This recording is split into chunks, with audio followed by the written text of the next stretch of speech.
Well, hello everyone, and thank you for being there.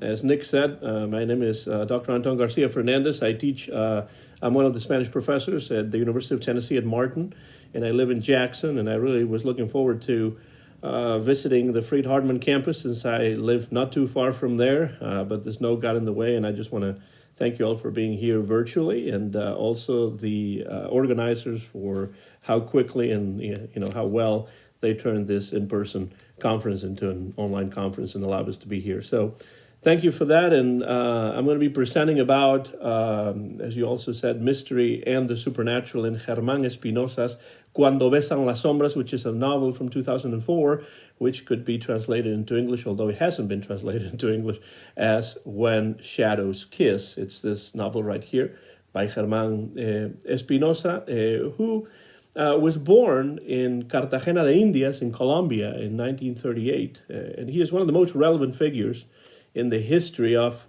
Colombian literature, a prolific, highly controversial author who dabbled in all kinds of genres, fiction, poetry, essay, journalism, but who is best known for his novels and his short stories. I have another novel of his here, the last one that he published before his passing, called Aitana, and dedicated to his wife, who was a painter, Josefina Torres. And Espinosa's work has garnered different levels of critical attention throughout the decades, often harshly criticized for its conscious departure from the tradition of established Colombian literature and for openly embracing European models and genres such as the Gothic novel, as it is the case here, the supernatural tale, and all sorts of fantastic elements. In more recent years, however, since Espinosa's passing in Bogota in 2007 at age 69, he was fairly young, actually, his work has been celebrated in a mostly academic context for its uniqueness, its richness, and its literary quality. When assessing Espinosa's literary production, one cannot forget that this author came into prominence in the 1960s and 70s at a time when the work of Gabriel Garcia Marquez, and I'm sure you've heard that name many more times than Espinosa's, Gabriel Garcia Marquez at that time had already achieved a level of unprecedented international success. And so Colombian, as well as Spanish-American literature at large, had become synonymous with concepts such as costumbrismo and, most of all, magical realism, from which Espinosa's novels sought consciously to depart, and then you can understand why he was harshly criticized at the time. In works such as the short story collection La Noche de la Trapa from 1965, and novels such as his debut, Los Cortejos del Diablo from 1970, and his most celebrated title, La Tejedora de Coronas, or The Crown Weaver from 1982, we find a mixture of genres, fantasy, historical novel, crime fiction, and elements. There are, for example, philosophical discussions, eroticism, psychoanalysis, history, meta-literature that set Espinosa's texts apart from most of contemporary Colombian literature, much more preoccupied at the time with political and social issues than any of the works by Espinosa, another reason why he was harshly criticized. To understand all this, we must necessarily turn to Espinosa's childhood and adolescence, since the writer himself believed that there is always a deep connection between our experiences as children and our adult lives. I quote something he said, "Adults are but a mere caricature of a child," he once wrote. "After all, everything we are, we already were as children." So what was Germán Espinosa's childhood like? He was born into a well-off family in Cartagena de Indias, where this novel, Cuando, Besan, Sombras, is actually set most of the time.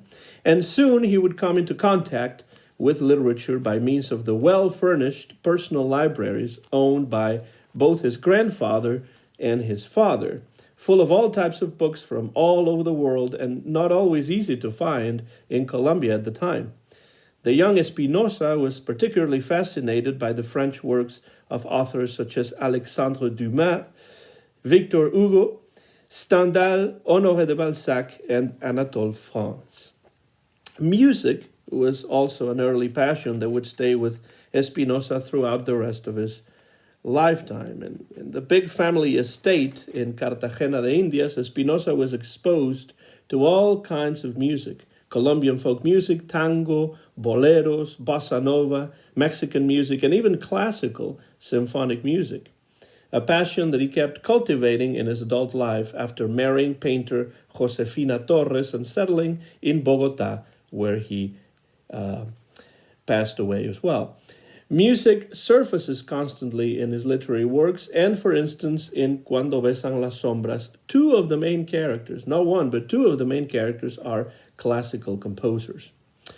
Bearing in mind Espinosa's early exposure to a wide range of literature and music, it is no wonder that he developed a highly personal approach to writing, eschewing the typical forms and themes of the Colombian literature of his time in favor of embracing a more universal vision of literature.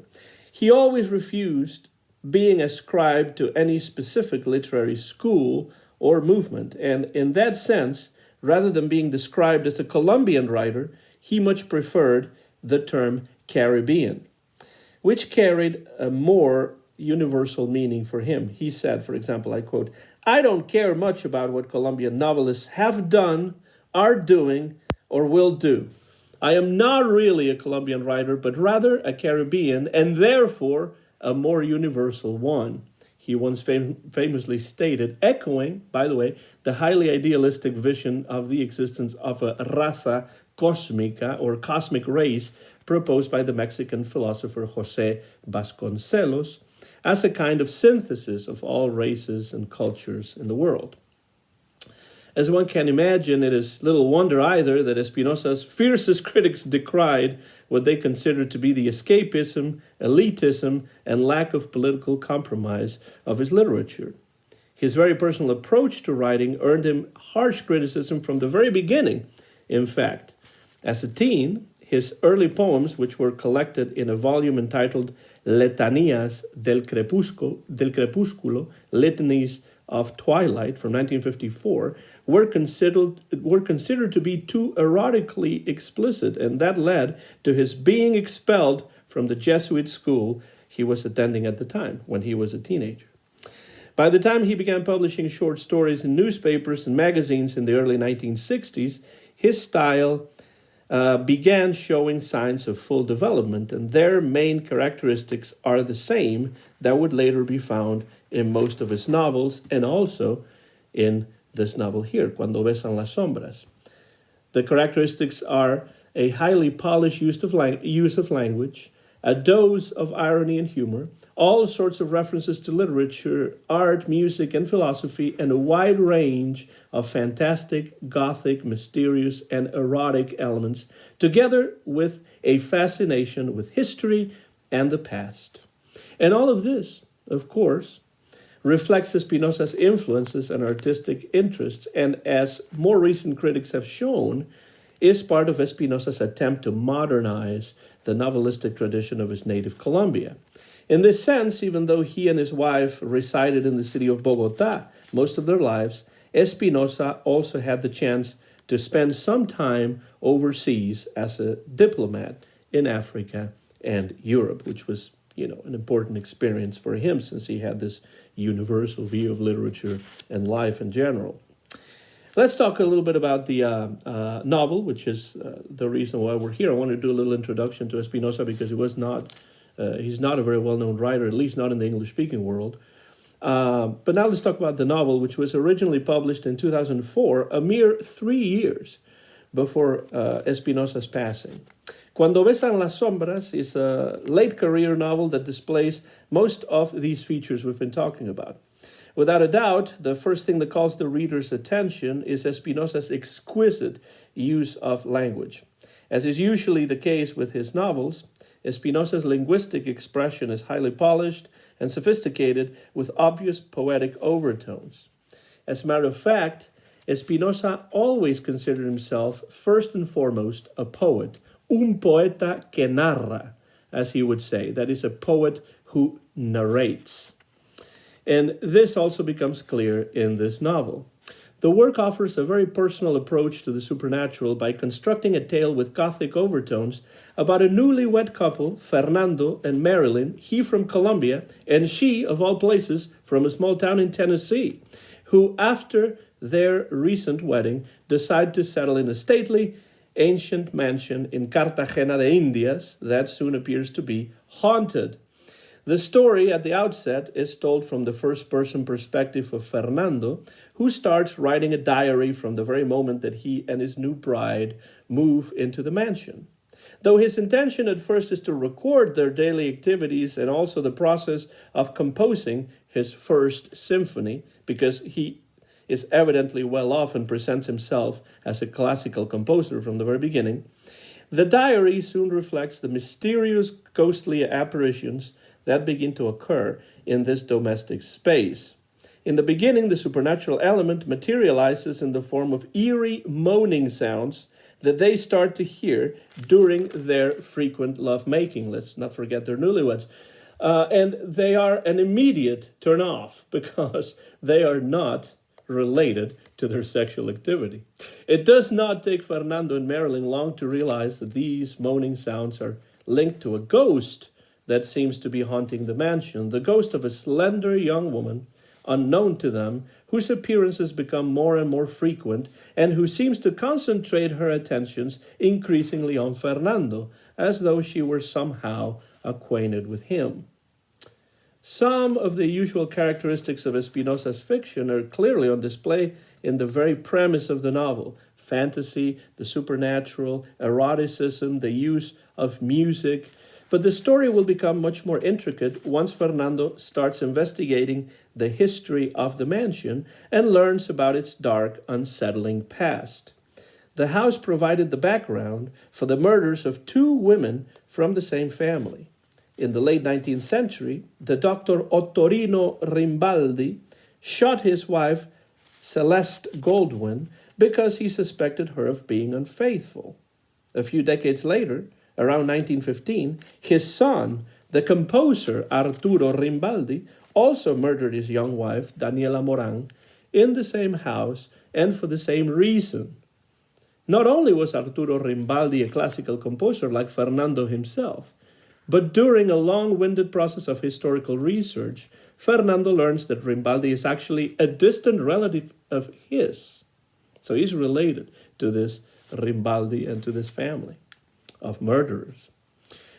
At that point in the novel, Fernando's diary is interrupted by a series of newspaper articles on Rimbaldi written in Puerto Rico by one Norberto Mendez, who had known the composer in Paris and published in the 1920s these newspaper articles. Fernando had been able to unearth these old articles with the help of a friend, and it is through them that we gain access to the story of Arturo Rimbaldi and the murder of his wife, Daniela, always through the eyes of their author, Norberto Mendez.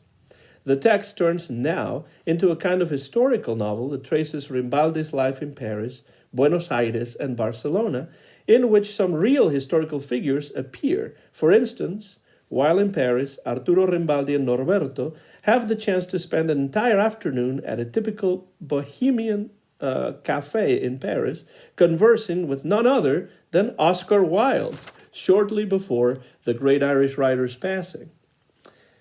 As is usually the case in other novels by Espinosa, this section of the story is full of conversations on art and philosophy, metaliterary passages, and even examples of literary criticism. And at the same time, these newspaper articles serve the purpose of constructing the narration by means of supposedly historical artifacts found by the protagonist. Another typical characteristic, typical feature of a Gothic novel.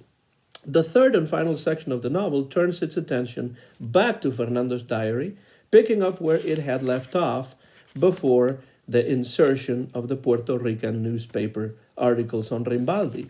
Fernando is now fully convinced that the ghost that is haunting the mansion is in fact that of Daniela Moran, and starts feeling a kind of responsibility to help the ghost and to attempt to liberate the ghost from its current state.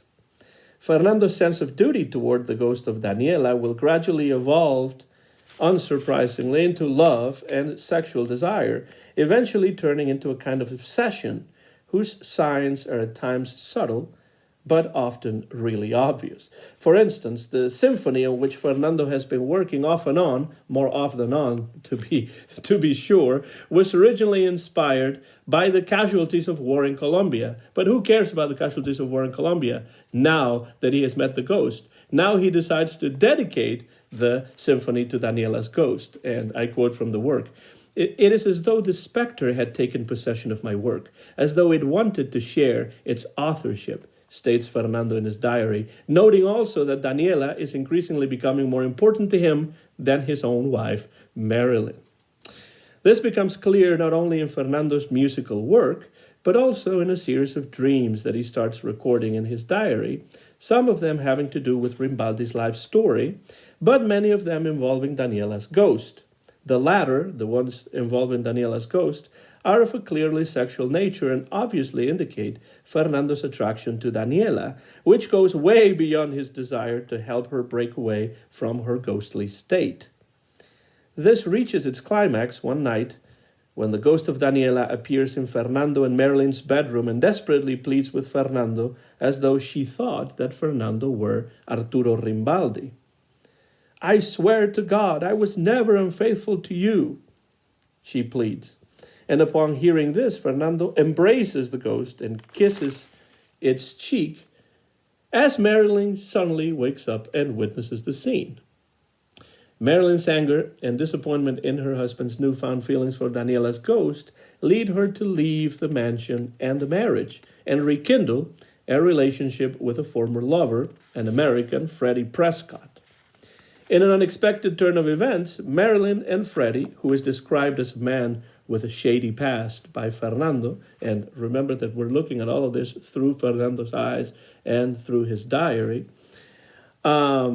this Freddie Prescott has a shady past, and so Marilyn and Freddie will get in trouble with the law for drug smuggling, and a despondent Marilyn will find herself in prison, where she will eventually die from a drug overdose. The novel ends with Fernando succeeding in his attempt to free Daniela from her ghostly state after a series of scenes that depict both sexual encounters between the two of them and a number of Hinduistic religious rituals that serve the purpose of freeing the ghost from her ghostly state. The title of Fernando's symphony at the end of the novel is indeed Symphony of the Spectre. We don't care anymore about the war. It doesn't have the name of Daniela, but it has to do with this ghost, thus underscoring one of the main themes in the work, the idea of history repeating itself regardless of the protagonist's intentions. Germán Espinosa, as he made very clear in his memoir, La Verdad Sea Dicha, from 2003, so just published a year before this novel. La Verdad Sea Dicha means to tell the truth. Germán Espinosa had an acute sense of being unfairly underrated by his contemporaries, and this is something that he kept talking about over and over again almost at any point in any interview that he ever gave. But a novel such as Cuando, Besan, las Sombras, among others that I could mention, which so skillfully blurs the differences between past and present, reality and fiction, history and literature, and everyday life and the world of dreams, is as good an example as any that the Colombian author Germán Espinosa might have been at least partly right. Yes, he was underrated, but in my opinion, in his own opinion, and also in the opinion of several critics, as of late, very unfairly so. Thank you very much for listening to the presentation, and if you read in Spanish, I will definitely recommend the works of Germán Espinosa, since as of right now, as far as I know, in 2025, even though they have been translated into several languages, they haven't been translated into English yet. Thank you. I appreciate your listening to the presentation.